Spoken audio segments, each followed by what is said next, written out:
So hello, Dr. Stout. Thank you for joining me for this interview. You are a PGY4 resident here at the University of Minnesota, and you've recently published an article in the Gold Journal in which you established a scale to better communicate degrees of hematuria. And that, not only was published, but also made quite a splash on social media. Got over 30 tweets and retweets, so congratulations to this work. Thank you very much. So I wanted to ask you a few questions. So for one, what was really known about the subject before you did this research?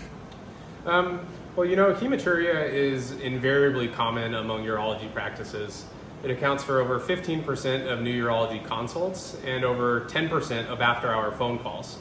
But despite its prevalence, there's really no standardized scale to describe the severity of gross hematuria.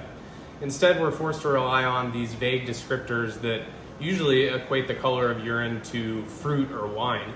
And the vagueness of these descriptors really lead to poor communication, which can hinder the care of these patients. Great. And so what was the objective of the study? The question behind this study was, is it possible to make an easy-to-use, clinically useful scale to describe the severity of gross hematuria? And most importantly, can this scale improve the communication among providers both within urology and outside of urology? Wonderful. And can you share the results of the studies with us, please? Certainly. We first created a 5-point gross hematuria scale that was based on the consensus of a group of experienced urologists. We then validated this scale among another group of urologic and non-urologic physicians, advanced practice providers, and nurses. While on average, providers used more than 8 different words to describe each level of hematuria, when using our scale, there was near perfect inter-rater agreement among all providers in the study. Very impressive. And what would you see as the conclusions of this study? What should we do with these study results? We think that this scale can be used clinically to improve the communication among providers talking about gross hematuria.